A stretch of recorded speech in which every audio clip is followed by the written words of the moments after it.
begin the current Daf, Mesech Shekalim Daf base. Begin on the top line, the beginning, the first words on this Amud.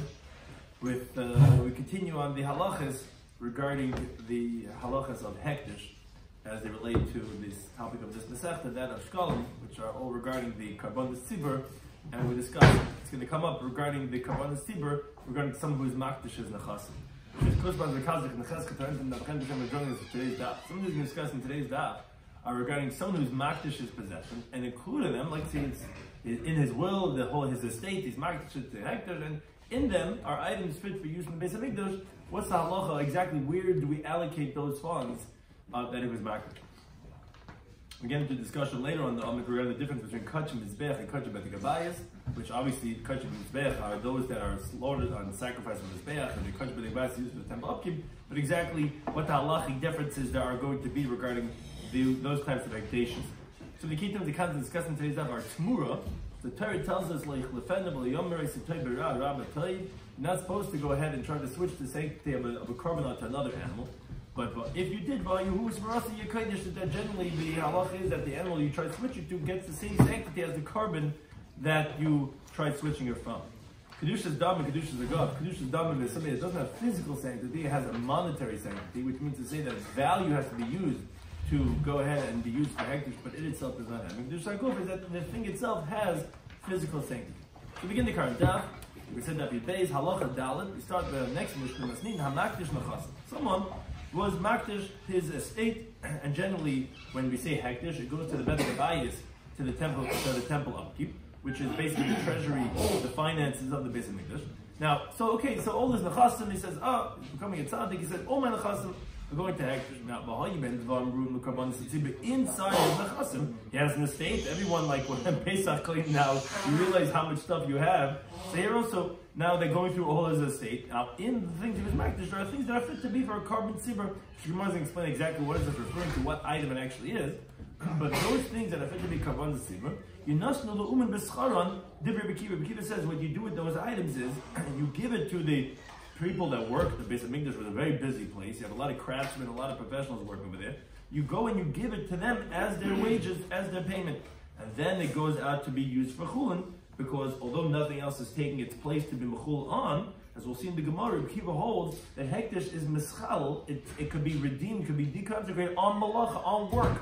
Because the pasuk says, "V'asuli mikdash." What's li means mishali from Hashem says, "From my monies, you should make the mikdash," which means that the malacha should be made from hektish. You actually pay the workers from hektish funds. That's how Rabbi Kiva holds. Amalei Ben Azri disagrees. He says no. Einahi amida. This is not the same attribute, the same midah that we used in the previous mishnah.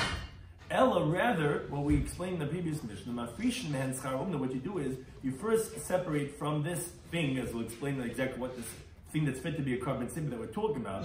But you separate from it the wages of the people that you're paying. Now, what you do is you don't pay directly to them. You redeem this item on, we'll explain this actually the Ketayah, so we'll see it in the Gemara, but you redeem it on those monies of the craftsmen, and then you give them, so you redeemed it on the money, then you give it to the craftsmen in their payment, and then you take it back from them, this item, like we had explained in the previous mission regarding Ketayah, and we said, what do we do with the leftover Ketayah? We said, you don't just deconsecrate, it has to be redeemed on something else. That's what you do over here when you're paying the wages of the workers. Now, continues the Mishnah, a similar type of a case. Hamakdish nechasu, someone is sanctifying his estate, and in the estate, there's an animal that's fit to be a sacrifice on mizbech. And he has charm in the cave, he has male animals, female animals, which, as we know, many different karbanos have to be male or female. So he says like this, he says, Zacharim yemachru l'tzarchei. So the male animals, which are primarily, that's what the oilis are from, they're from the Zacharim. So those male animals are sold to be used, meaning you sell it to people that need oilis. And in the cave, there's very many different opinions, so you just have to halk up a little bit here. In the cave, shlamim are brought from female animals. So the female animals are sold to people that need shlamim. And then then the monies that you got from those sales, those are used for the bedek habayis, for the temple upkeep. As the Tiknei Chadman explains, because stam hektish, when you're makdish your stuff, you have a mind for the Bedek Abayis, for the temple treasury, even for something that's fit to be brought as a carbon on the Mizbeach. Now, the only problem is, something that's fit for the Mizbeach has to be used for the Mizbeach. Because if someone's makdish tamimim lebedek abayis, the makdish, unblemished animal for the temple upkeep, it's not redeemed, has to be used for the mizbeach. Now, the thing is, but the proceeds will be used for the bedek abayis. So that's why, if you have animals that fit to be brought as a carbon, the males as a oila and the females as a shlam, sell it to people that need it, so it will be brought on the mizbeach, but you yourself, you will makdish all the proceeds to the bedek abayis, so the funds will go to the bedek abayis. That's how Rabbi Eliezer holds. Shloimy, he says no. You have male animals that can be brought as a carbon, bring those animals themselves as an oila.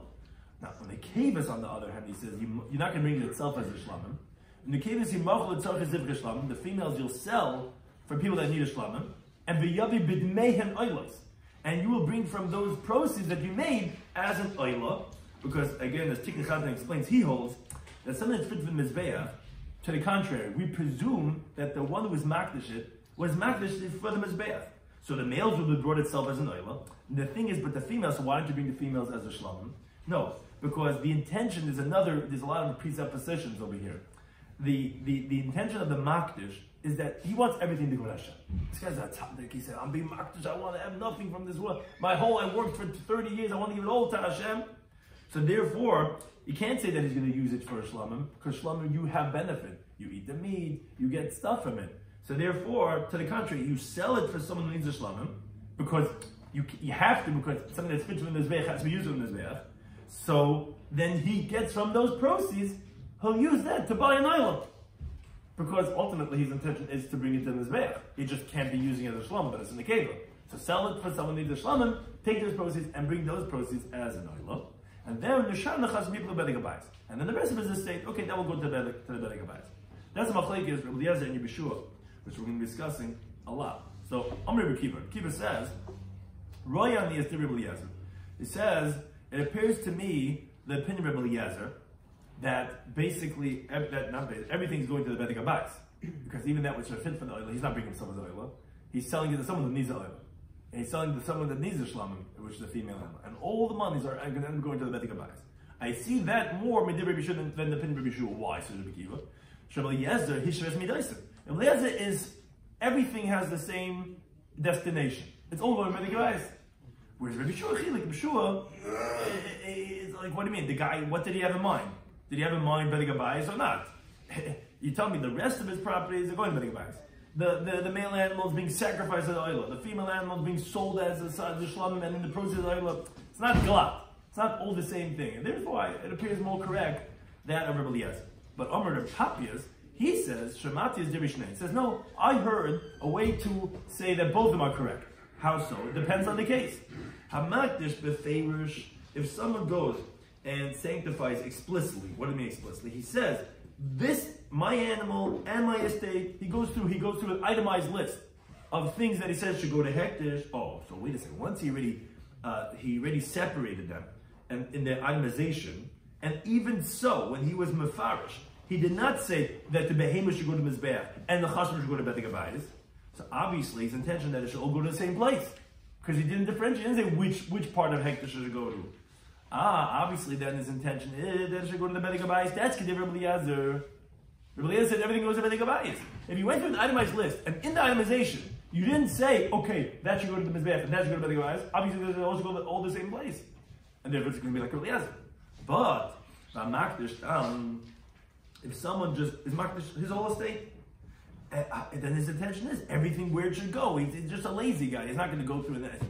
You specify, then you specify already. You didn't just everything. I want the rub. Do whatever you got to do. Sell my clothes. I want itemization. Tell me how much alcohol. I don't know. Just you do what you got to do, right? So that's because Rabbi Shua said that's like Rabbi Shua. Okay, wherever everything belongs, so that everything will go to where it's supposed to go. So that's where Papi says it depends on the case. If it's going to be like Rabbi Eliezer, it's going to be like Rabbi Shua.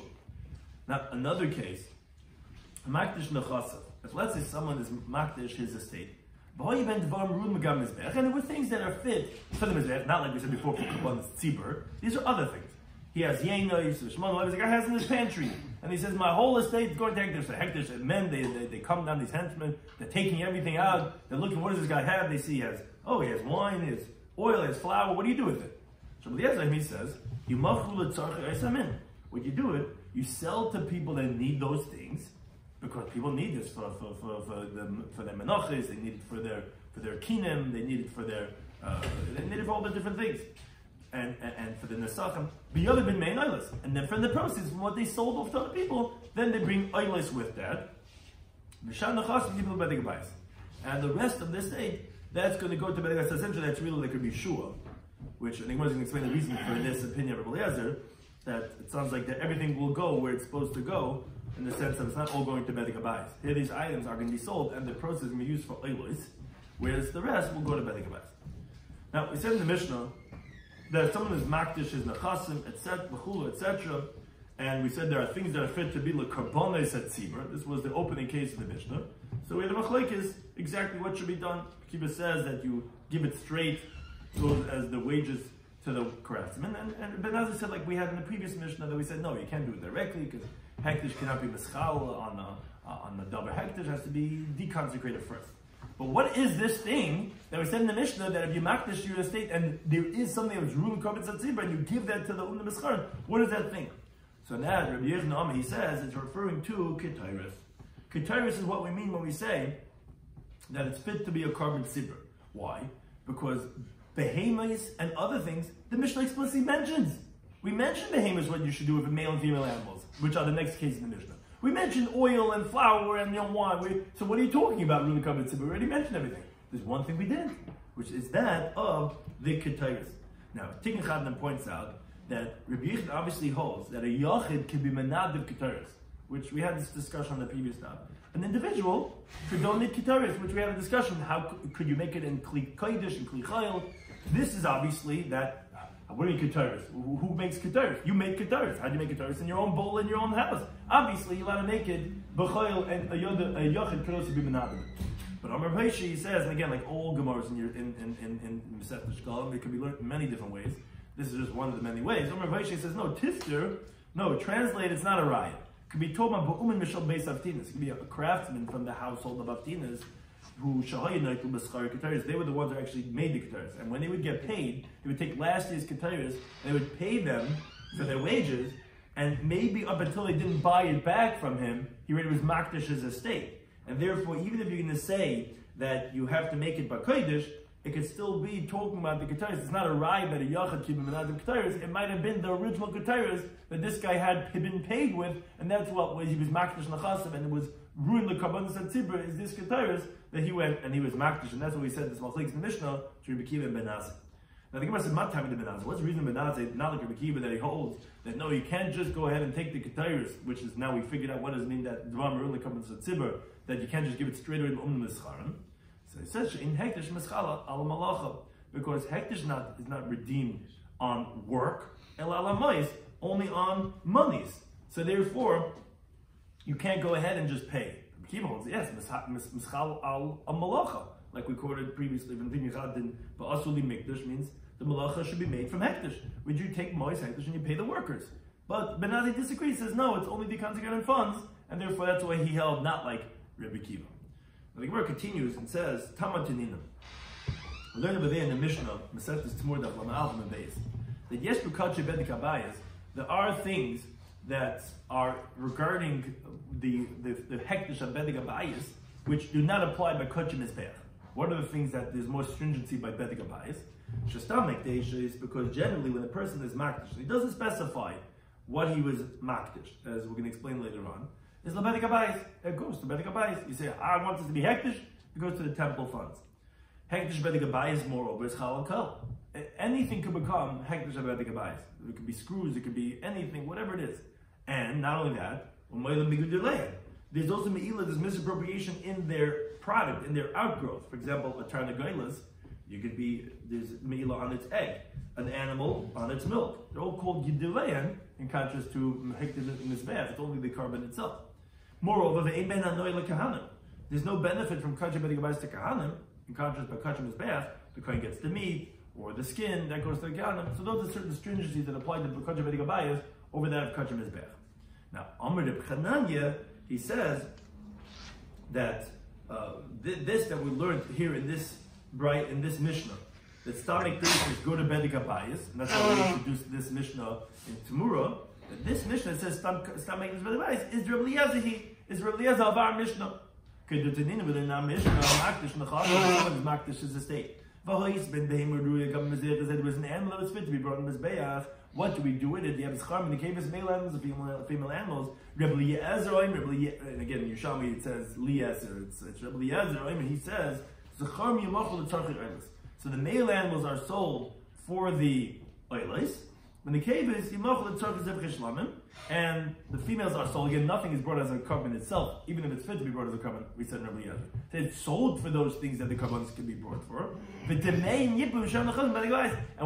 funds are all used for Bedek Abayis. So we see who's the one that says that no matter what you makdish, it's going to be stam, and you makdish stam, it's going to be a Bedek Abayis. That's Rabbi Eliezer, our Mishnah. Where even though you makdish things that be to be brought as carbons, it's not going to be as a carbon. It will be for someone else as a carbon. But for the guy who's makdish, it's all going to go to Bedek Abayis. So he's that time.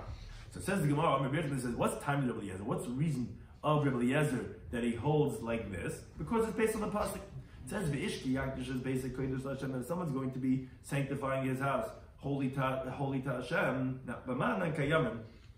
What is this pasuk talking about there? Meaning, in the base theory, if you would translate it simply, that it's talking about someone who was makdish his house, which is where he dwells. But there's already a pasuk over there that says V'mamakdish Yigal is basic. If the one who sanctifies will redeem his house, it already talks about his house. So what is this basic that we're talking about? Rather, what's this pasuk talking about? V'makdish Nechasam. It's talking about when he sanctifies his whole estate. Basically, I mean, in my house, it's everything I have, not just my house. Now, here is where the Torah is telling us that that's what the case of Rabbi Eliezer is talking about in the Mishnah, where the pasuk says it's Kodesh L'Hashem. So Mikon Stam Hektish is a Bedek Abayis. From here you see that Stam Hektish is going to Bedek Abayis. Why? Because the Torah here is just telling you if someone's just being makdish, and it's saying that it's going all L'Hashem. Meaning we're proving it from Kodesh L'Hashem that anything that's Kodesh goes to Hashem, which that's Bedek Abayis, because the Karbanis go to the Kahanim, go to the Baal and Bailim. What goes only to Hashem, it's Bedek Abayis, it's only used for hektish purposes. So there's from this pasuk you see that if it says in the pasuk that if a person's makdish besa, which we said means his nechasim is Kodesh L'Hashem, that hektish goes to Hashem. You see stam nechasim, if someone's makdish it goes all to Hashem. That's the source and that's the opinion of Rabbi Eliezer in our Mishnah. Now, Rav Ze'eri says, Rav Chaim B'Shem Rav says, okay, so what's this machlekes Rabbi Eliezer and Yeshua? Meaning, we had this machlekes regarding if someone makes stam hektish of his whole estate, and in this estate, there's stuff that can be brought as carbon, stuff that can be Bedek Abayis. Rabbi Eliezer says, all Bedek Abayis. You be sure it's no. If something's fit to be brought as a carbon, you bring it as a carbon. And if it's not, then it goes to Bedek Abayis. So what's the foundation of their machlekes? So we actually have three different opinions how to qualify machlekes Rabbi Eliezer and Rabbi Shua. First opinion says we're talking about specifically the makdish nechasim. We're talking about where a person was makdish his estate without specifying. That's where Rabbi Eliezer disagrees when he says that even the animals are going to go to Bedek Abayis like the rest of his estate, which are going to Bedek Abayis. But if someone sanctifies his flock, which are animals that are fit to be brought in Mizbeach, and he's makdish only his flock, then Kolam and Moedoid, and everyone's going to agree, even Rabbi Eliezer is going to agree, Shalom Mizbeach is going to go to the Mizbeach, because obviously that's your intention. However, a second opinion says, no. Rav Chaim B'Shem Rav, he says, no, what's the machlekes? The makdish edroi. Machlekes was when he's makdish his flock. That's where we have machlekes regarding, okay, is it going to Bedek Abayis or going to the Mizbeach? But if he's makdish his estate, everyone agrees that it's going to the Bedek Abayis because you're not splitting up a neder. Obviously, if the other parts of his estate are going to Bedek Abayis, then everything's going to Bedek Abayis.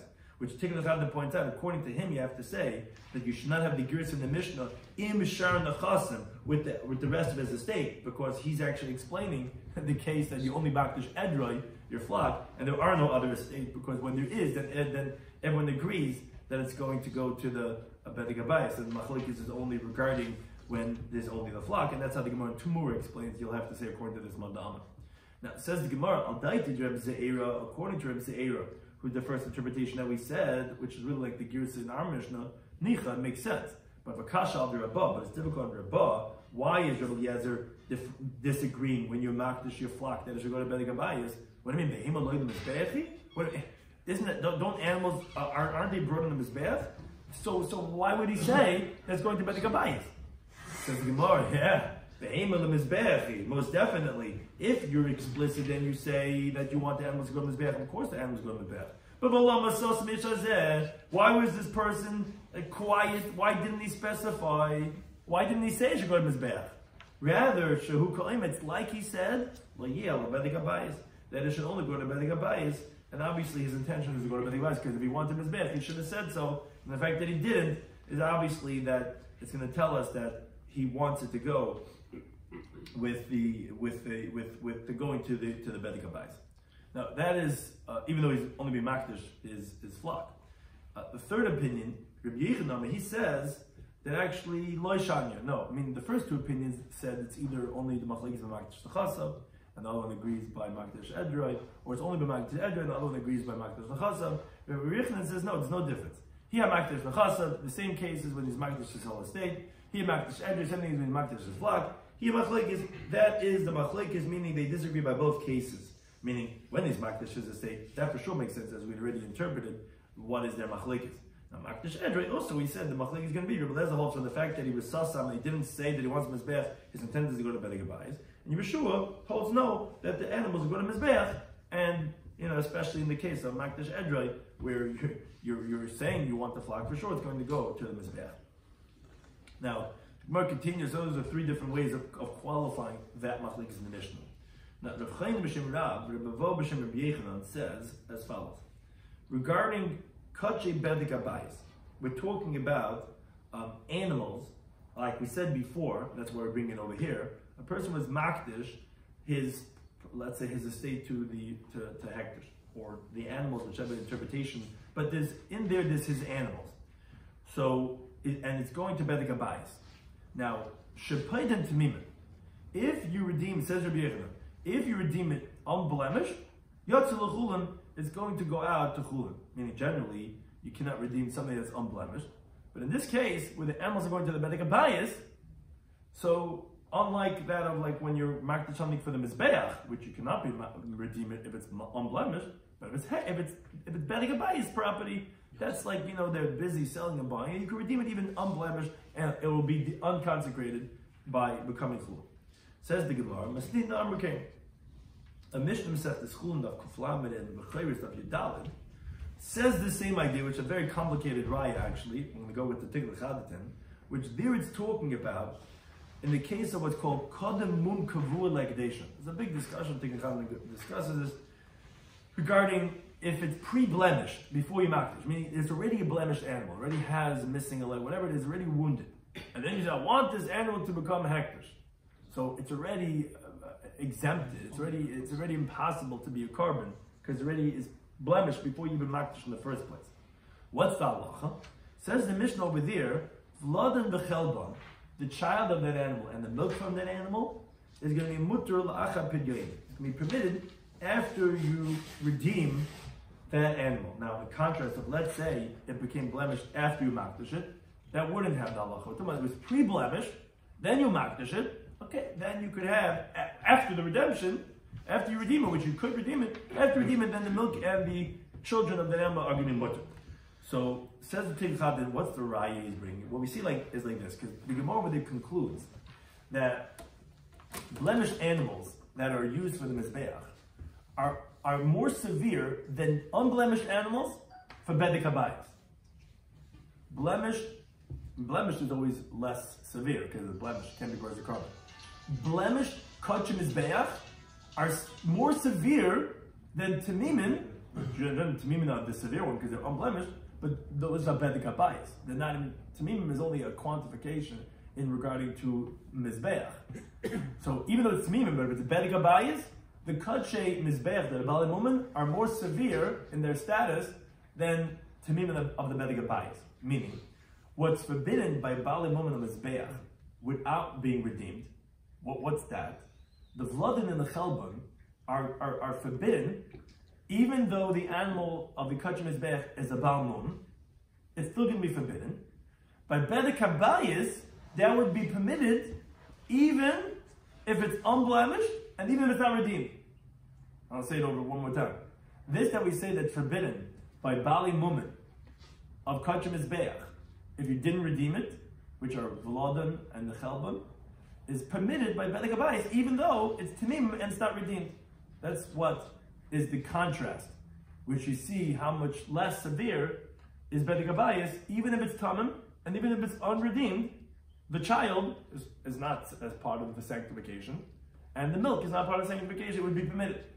From there you see, from that Mishnah, that when you makdish a Balmum to Mizbeach, after the redemption, that's what we brought, that we're saying that the milk and the child is permitted, so therefore, the same thing would apply to Kodesh Bedek Abayis, that even if it's Semimin, this is what he's trying to bring around from that Mishnah, even if it's unblemished, it's going to be permitted, at least if it's after the redemption of the Kodesh Bedek Abayis.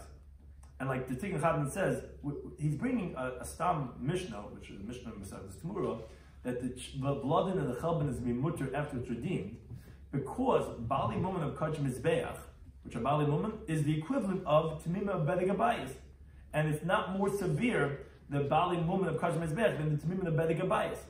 So therefore, if over there that we're saying that the blood and the Chelban is mutter by the Kodesh Mizbeach, that were blemished after Pidyonim, then the equivalent is going to be that the Kodesh Bedek Abayis, even that are Tamimin, if they're at least redeemed, that it's also going to be permitted to have the blood and the Chelban. So you see that you could redeem it in a Tamimim state, and it's going to go out to Chulin.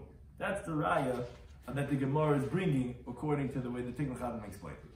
But we continue to the page. He says, no, Tifter, you could translate that Mishnah, which is not going to be a raya to what you just said. Shabadan Tamimin Vahumamu. We're talking about, what did you redeem?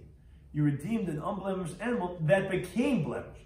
In other words, the Tikkun Chatan explains, even if you're going to compare the Kodesh Bedek Abayis to that Mishnah in Tamura, but it's still different. That's only, we're talking about before it was redeemed, it at least became blemished. Meaning, you're right that by Bali Mumin of the Kodesh Mizbeach, you need to have, you're right, they're more severe Kodesh Mizbeach.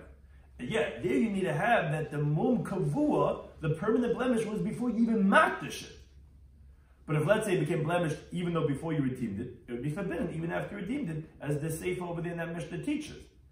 Here in Bedek Abayis, we're saying that even if it became blemished only before the redemption, it would be permitted after you redeem it in the blood and the Chelban.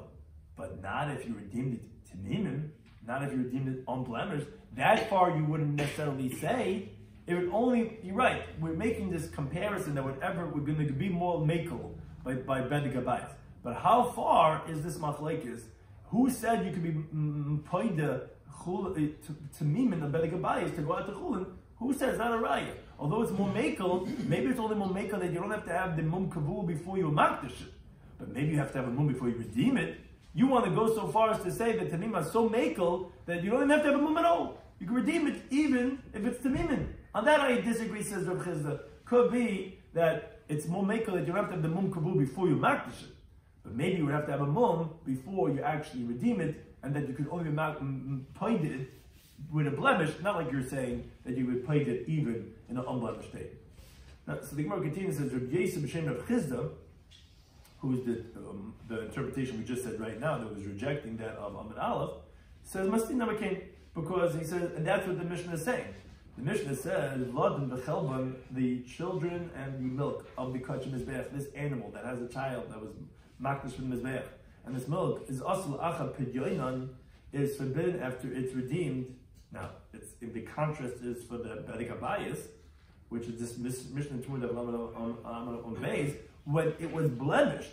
So Rabbi Yosef b'shem Rav Chizda is bringing a raya that we're talking about that only when they got a blemish, and then you redeemed it by Kodesh Bedek Abayis, then it would be Yitzid to Chulin. Because we're saying that by the blood and the Chelban Kodesh Mizbeach that was pre-blemished, and then you makdish it, in other words, to the contrary, meaning the Sefer they were saying that the blood and the Chelban is usher lachem even after redeeming. And that would in contrast Bedek Abayis, where no, if it was blemished, it would be permitted acham pidyon. But it's only with the blemish, whereas blood and Chelban of the Kodesh Mizbeach is only mutter if you had been pre-blemished.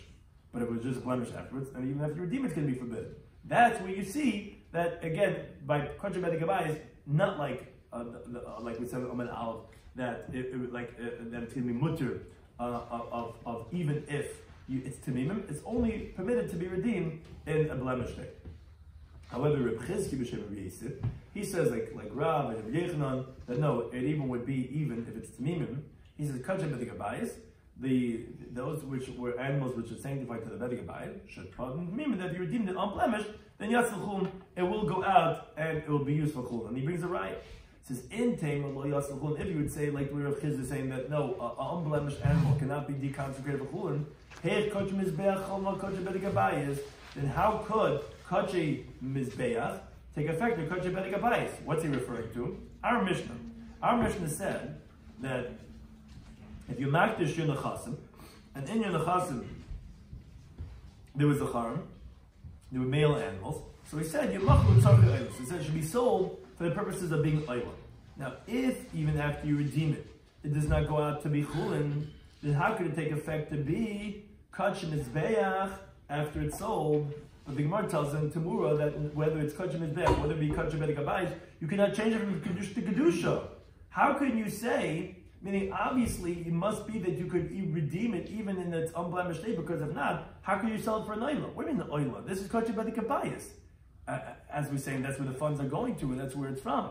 So how can you sell it as that male animal as an oila?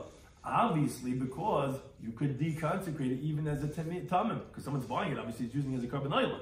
So obviously, because you could be redeeming it even in a tamim state. Because if it's only as a balmum, then how would you be selling it as an oila? That's the Gemara. No, and there's many different ways how to explain this Gemara, these lines now. But one way is bali mumin.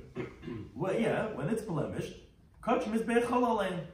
So when you're makdish a balmum v'bedikabayis and you redeem it, you could have kedushas mizbeach take effect on it. So therefore, it's not a raya. We could be talking about that it's a balmum. So the Gemara says, laida milu. In other words, I don't understand for what purpose is kedusha mizbeach taking effect in that, but it's not fit from mizbeach. Says the Gemara, I'll tell you what. It becomes forbidden to shear the wool, to work with it, because it's kachim mizbeach. And for those utilities, kachim mizbeach could take effect. So there is not a raya what it means. So what are you selling it for? So yeah, so that's the Mefarshim say it's not really talking about that. It's talking about that since it could be like that. In other words, in contrast, kachim bedikabayis is you're always allowed to share the wool and work it. Kachim mizbeach is forbidden. So yeah, again, there's many different ways of explaining this exactly. What exactly are we talking about over here? But it's saying it's not difficult enough Chizda who says that it's going to go out to Chulin, because it's like rabbinic law that the Tamim could go to Mizbech, because you have this halacha of that it on even when there's a Balmum, that it could be brought as that they could have Kedusha and they take effect. So here also that they allow it to be done. But it's based on this principle that even as a Balmum, it could have Kedushas Mizbeach take effect in it. Now the Gemara brings a brisa that says, and once we discussed in our Mishnah, we discussed the differentiation between male animals and female animals. So we mentioned a related machlekes about those karbanos that are supposed to be male and those which are supposed to be female. So the brisa says, Hifresh nikebeloi lasei. If someone designates a female animal for his oil, or the pisla for his carbon pesach, or lashama, or to his asham, which all these three karbanos are all supposed to be schar, all supposed to be males, and he went and he designated a female animal. So we have a three machlokes regarding what the halachic status is of these animals in regards to making a tamura.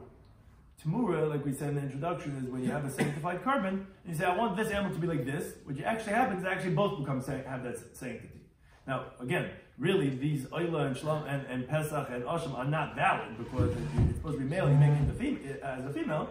The question is, could it still have a sanctity in the sense of that the other animal will become a tamura of that animal? So Tanakh says, yeah, I said tamura. You could make a tamura out of it, that it has somewhat of a physical sanctity, even though obviously you cannot bring it as a carbon, to make a tamura to another animal.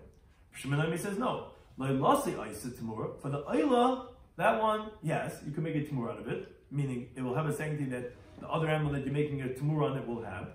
But for the Pesach and Asham that you made in the cave will not have tamura.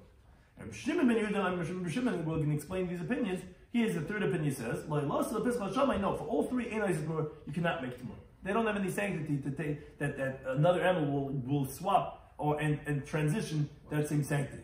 What kedusha will they have? What? What kedusha will they end up having? Oh, so that's the Gemara is going to discuss right now. So Rabbi Yechon says, time Rabbi Shimon says the reason Rabbi Shimon that says that for the Ayla, Tamura will take effect. You know why? It's a female, when it's not a carbon anyway. And this similar actually to the Svar we said before, like we were comparing with Baal Mum, what I mean, this is not, it's the unblemished, it's only with Tzarchi Aylas, which you could sell it for Tzarchi Aylas. Well, it could take effect, but you can't bring it in, someone will buy it, it'll be Asar Kipagiza later. But he says, you do find a female Ayla. Where? You find it by birth karbonis. The halacha is, there's no tamas and scharas by Eifet. You only have tamas that has to be unblemished and gender by animals, not by birds. So therefore, the Ayla could take effect even by an animal. What do you mean, an animal? It's similar to like we were saying before, it was about women. Yeah, but since it has an element, categorical, in Aylas that they could be females, at least by birds, so even by the animal, which is obviously not valid carbon, it has the sanctity take effect to the effect that it will be able to make a tamura on another animal, in contrast by Asham and by Pesach, which are not brought as bird karbanos. Now, Rabbi Yechon, he says, and what's the time of Rabbi Shimon Yehuda? Which he holds, no, by all three you cannot make a tamura, because he says like this, the following svar. He says that im min b'mina, if in Asham itself, meaning in the same species, hu chalak alav, that it will make a difference. So koshkin min b'shein min, for sure by different species. What does it mean?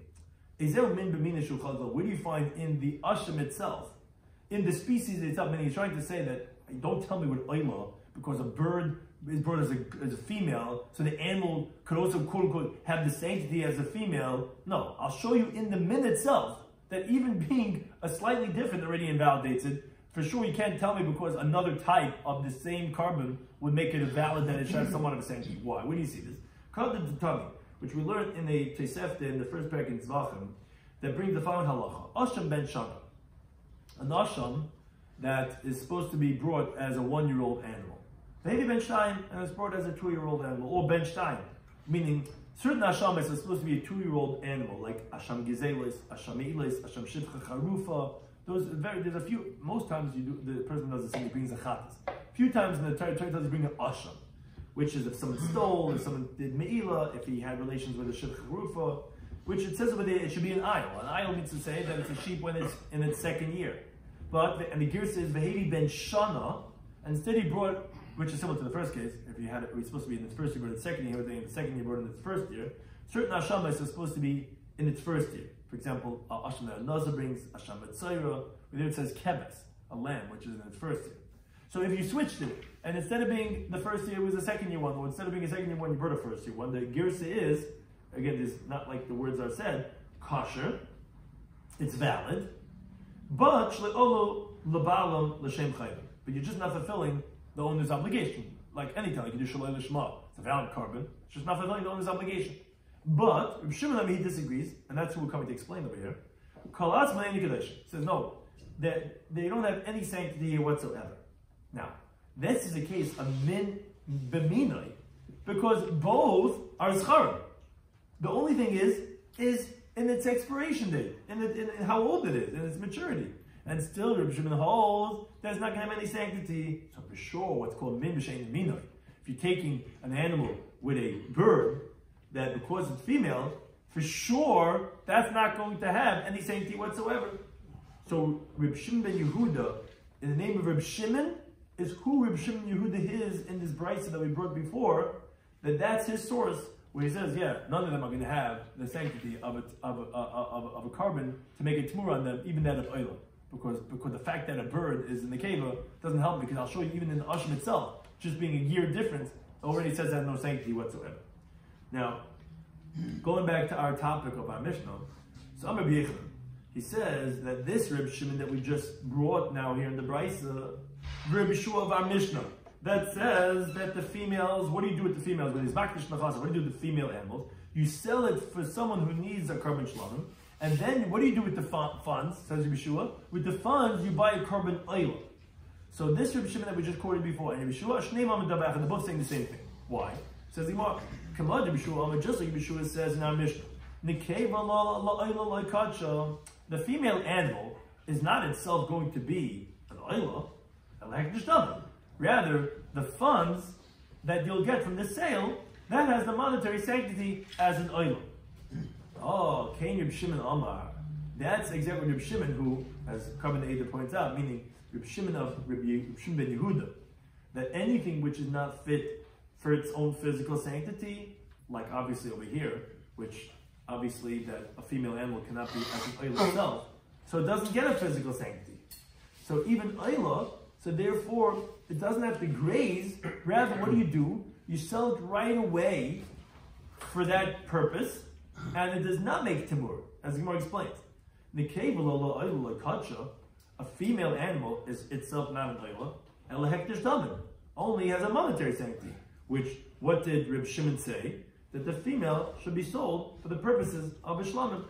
Because in Tamer Kacha Kedush Saguf, if you're going to say that it has a physical sanctity, then Yiru is required to graze until it develops a blemish. And then you would sell it. And then you would buy with its funds as a shlamim. So you see that both of them are saying that when it's not something that's explicitly as the carbon that's supposed to be, it doesn't get a physical sanctity. Because again, if it had a physical sanctity, you have to wait till it grazes, develops, and then you sell it. No, it gets a monetary sanctity. That's the same thing Rabbi Shimon is saying, and Rabbi Yehoshua are saying that a female for an oila is not going to get a physical sanctity. It's only getting a monetary sanctity. That's why it's not going to have tamura, because it doesn't have physical sanctity. That's what Rabbi Shua is discussing, and Rabbi Shimon. And that's Rabbi Shua and our Mishnah was discussing. When you makdash in the chasm, in there is the keva, again, you're going to sell it right away, because it's not a carbon itself, because in the keva for an oila, does not have physical sanctity. So although they're talking about two very different halachas, they're both saying the same principle, that the keva la'oila does not have a kedusha. Not have a physical sanctity, as a kedusha is done. Now, Amar Rebbe, and the Girsa here adds a long word which changes the whole thing, but he says that Ein Ani Raya says, I don't see, as Reb Shimon, yeah, like we said, Yiru. So again, this is like Reb Shimon Yechai. This Reb Shimon Yehuda is according to Reb Shimon that also, like we said, Ba'ili, you don't make it tomorrow because he says anything is not fit to have physical sanctity, does not have a kedusha saguf, so they give it. That's not going to make it tomorrow. Now Rebbe says in Ani Raya to Reb Shimon Pesach. It says I don't see, I don't agree with the opinion of Reb Shimon by the carbon Pesach. That what did Reb Shimon say? He said that no. They're not going to be having a physical sanctity when you made the carbon pesach as an akeva to make it tomorrow.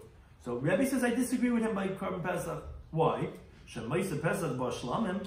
What do you mean? We know the halacha is that the leftover carbon pesach is brought as a shlamim. So what he means to say is that since a shlamim is applicable by the carbon pesach and the shlamim is brought as an akeva, no, or you're right.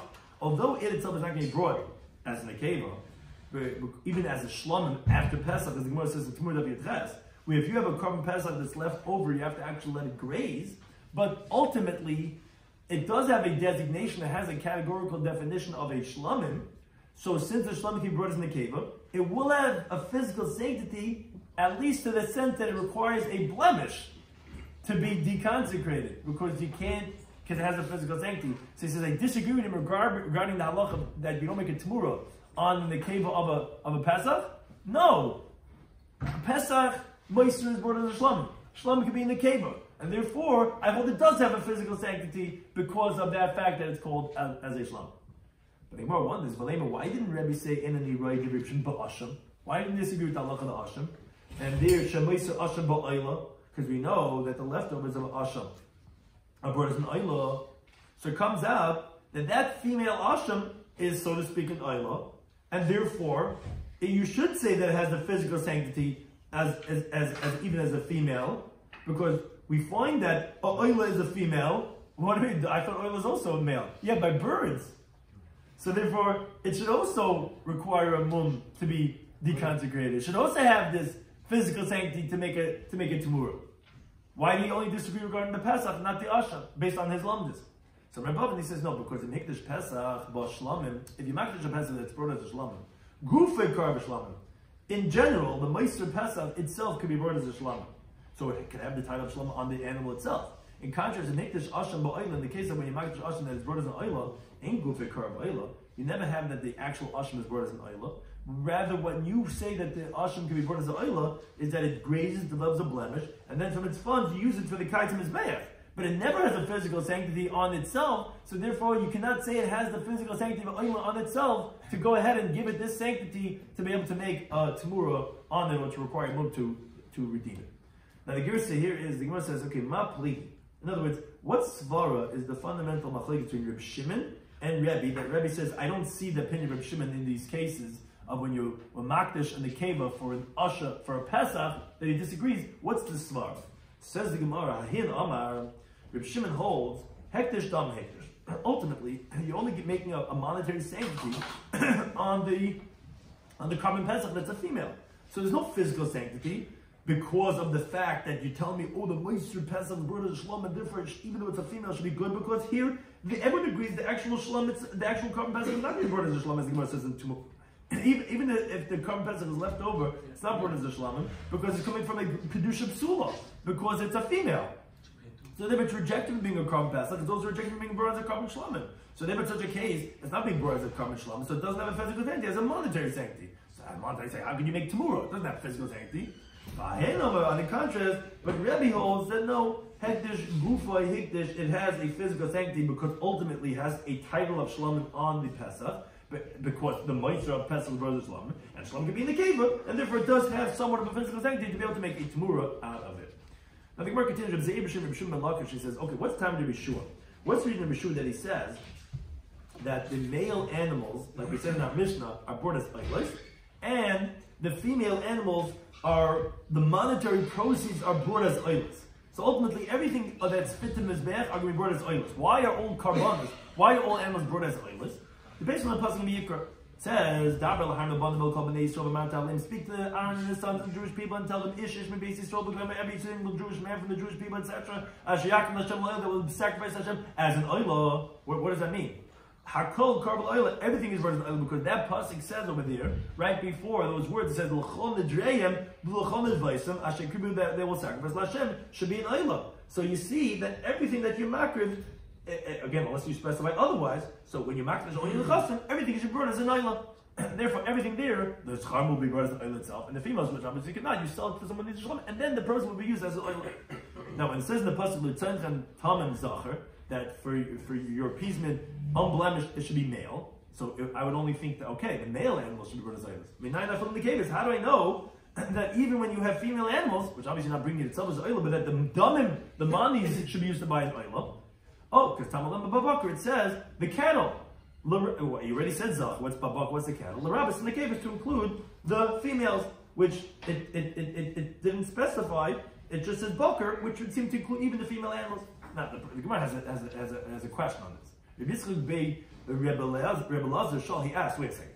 Ksiv Zach, it says male in the pasuk. But Amr, you still say, oh, it says Babakar, the cattle, or obviously they include the females. In other words, if you're saying that Bakar is including even the females, that the proceeds should be used for oilos, and you really are ultimately excluding from the simple translation of the pasuk, so then the same thing should be regarding Tamim. The Kavasek Ksiv Tam, it says there in the pasuk it should be unblemished. You should say it says Babakar, cattle, the rabbis balim to include that even the blemished animals should exclude from this that it says Tamim. What's the difference? Why do you make a differentiation by Babakar, including the Kavis, when it says in the pasuk Zachar, and you don't include from Bakar the balim even though it says Tamim? So Rav Amay says Shifta dikatkecha beineha. There's the wood that the weavers would use to separate the strings that they would use for the woof threads. That wood is in between it. In other words, that's a big stick that separates the strings. There's a big difference over there. The Talmud asked him, oh, but he didn't say because he held it so pasha. What is the reason? Tikkan says, I'll tell you why. By Bakar, when it just says Bakar, it could include the Nekebis because Nekebis are fit to be brought as karbanas. As we find in Mina Bakar who makar bim Zachar bim Nekebis Tam Yakar. So from Bakar, you could include similar to the carbon that it should be unblemished and it's fit for some other carbon. But to include from bakar bali mumen, that doesn't make sense, because just like we exclude from the word bakar, we exclude eifes because eifes is not included by bakar at all. Bal mumen are never included as karbanis to be included in the word bakar, because not valid as a karban at all. Therefore, it does not have a physical sanctity at all to be as a karban oila, to say that you can read from his process oila, rather it's going to go to the bedek habayis. Now we said in the Mishnah, Rabbi Shloimy, he says, the last halacha, when you have, let's say, in his nachasim, you have wine, oil, you have all these different things. So we said yamach b'chulu, and you sell it for that hamin, you sell it for that type of thing, and from those proceeds you bring an oila, and the birds you'll also sell, and you won't sacrifice the birds itself as a carbon on mizbech. So the Gemara explained that the Baba Shem Shimon Lakish says, time ago, what's the reason Rabbi Eliezer that you're going to use all the proceeds for an oila? Because it says in the pasuk, as we said before, hakol karb oila, everything is worth an oila, as we said before. Now, the Tim Chadin points out, and people were discussing it before the shiur, and in Yishalmi it's hard to know. Here, this last part of the Mishnah is actually Rabbi Lazar, not Rabbi Eliezer, who he's the dispute with Rabbi Shua, and he actually does not hold everything is brought in Naila. He actually holds it's brought in Bedek Habayis. So this is actually like Rabbi Shua. It's a different. It's Rabbi Lazar, not Rabbi Eliezer. But be that as a name, everything goes to the Naila. And when it says in the puzzle, that for your will it should be unblemished as a male. So Yachal Tula Eifers, and this is the point we're trying to bring out. So you would think that even as birds, you would bring it, because we're saying it in the Mishnah, no. We're saying if you have Eifais and Silas and Yayin, you actually don't bring it as the carbon itself. You actually sell it and you bring the proceeds Eilas. How do you know that it's not birds? This is what we brought before from Tigil Khatim. You see the word Babakar means V'loy Eifers. That excludes, like we said, Baka excludes Bali Mumen. It also excludes that of the birds. Now, the Gemara asked Rabbi Yirmi B'Rabbaim Barachia, how the Yesivim B'Amr, the B'Sini was saying, Talmud Rabbi Yechanan, there Rabbi Yechanan says, meaning when you mafish in the cave of first oil. We mentioned this earlier in the Gemara. The time of the what's the reason that he holds that you can make a tumura. Rabbi Yechanan explained his reason. Because I can find you a case that oil could be brought as a nekeva. How so? Not by an animal, and even though it's from an animal, but by bird. So we find the title of oil by nekeva, and therefore we can take it back to kedusha on even the animal female, and they can make a tumura. The problem is, and here Rabbi Eliezer says like this. What does it mean like this? Where you're telling me that you're in makdash eifes, you have to sell it. Obviously, that the physical side does not take effect in it, because if not, it would be forbidden to sell. So wait a second. You're telling me so far that the oila that's female could have because of the female bird, but you tell me when you're makdash eifes, you have to sell it. Obviously, it does not have a physical sanctity because it's only the animal. So then how you allowed to sell it? So and that says the Gemara on the top of the Gimel and Alf. Rabbi Yissi says Kayamte, that the teaching of Rabbi Eliezer is Kahadam Rabbi Shmuel B'Shimon Seir. Whatever you cannot sacrifice, not its monetary proceeds. So then only has a physical sanctity. So but you Rabbi Eliezer is saying, well, like previous you can't sacrifice it because it says when you make the shinachas, it says babakar the cannibal if it's not bird. Well, the place in but to redeem it you can, because you can't redeem a bird even if it has a blemish like it's bird and tries kind and count to animals. Okay, so remember that you have to say it only has a monetary sanctity which is going to be used for the mizbeach, and you sell it unblemished, and its proceeds goes for eilis, as we said in the halacha on the Mishnah. Something we discussed in today's Daf, in Shekalim Daf Yud Beis. He said in the Mishnah that someone's makdash is nachasim that's fit for a carbon sibba, which the Gemara explains what are we talking about. We're talking about the ketayras, which either that means to say that it could be a nadava from a yachid, or as we said, the Gemara rejected and says no, it could be even based on things when you were paid with the ketayras. So what do you do with that? Either we said like Rabbi Kiva, you go and you give it to the umman for their wages, or like Ben Azai said, he says no, you have to first be machal, which essentially their machlekes is if hekdesh is machal on the malacha, which like Rabbi Kiva held, or like Ben Azai said it's only deconsecrated on the money. So you makdash nachasim, and then there were animals that are fit to be run on this back. What do you do with them? So the big machlekes. The first opinion says that the zacharim should be sold for oilais, and the kavus for shlam. This was Rabbi Eliezer, and he says, and the proceeds are all going to go to the bedek habayis. You'll sell it for whatever it's supposed to be worth from the rest of the bedek habayis. Now, in machlekes, if they disagree specifically by makdash nachasim, but if you makdash edra, actually everyone agrees to go to mizbeach, or if they actually disagree by makdash edra, but nachas everyone agrees to go to bedek habayis, or we had a third opinion that no, the machlekes actually was by both of them. That was all Rabbi Eliezer. Then we had that of Rabbi Shua, that he held that no, the schar themselves are brought as oilers. The kavus are sold to shlam, and the monies go to be brought as oilers, and the rest goes to the bedek habayis. And again, we explained what their machlekes is. 3 different opinions in the Gemara, as we just said, what the machlekes is. Now, some want to say in the Mishnah itself, that is like Rabbi Kiva says, I hold like Rabbi Eliezer, But some want to say that no, it's only if you makdish beferish, didn't like Rabbi Eliezer, because and you didn't say, so obviously you wanted to go all to the same place, which is going to be for the bedek abayis. But if you did it unspecified, it actually would be like a shiur. Then we said that if, let's say, you have by kach bedek abayis, that stomach dishes, we said that it has over a kach mizbech, the stomach dish goes bedek abayis, it takes effect on everything, the me'ilah and gudileim, and there's no benefit to the gehanim. We said, who's that like? That's like Rabbi Eliezer, who says, when you makdish yunachasim, it goes to the bedek abayis. That is stomach dish, the bedek abayis. What's the source? It says in the Torah, ishkiyakdish is basic kodesh lashem. Kodesh lashem, it's saying besa, which we said can't make your bias because there's already another part of bias. It must be talking about yunachasim, and stam goes to kodesh lashem. There was a kach bedek abayis that you redeemed to mimim. One man the Amr says that it could go out to the chulam, but then there was the rejection says no, it specifically was blemished even after it was sanctified, which that is the leniency of bedek abayis over mizbech, when no one said that it could be even if it was tmim. That was the machlekes that they had. If someone's mafresh is in the cave for oila and pesach and asham, what's the halacha? Can you make it tomorrow? One man says yeah, you can make it tomorrow because ultimately you're being makdish. The other man says no, by oila yes, because we find that there is in the cave by oila specifically by that word, but not pesach and asham. Now Rebbe disagrees and he says no, because Meisim Pesach is brought as a shlama, which in the cave, in contrast to asham, when the group is not. Rebbe doesn't disagree by asham, one disagrees by shlama. The third man says no, all of them not, because it doesn't have any sanctity whatsoever, and the oila only has hektish dam danger any time of hosting.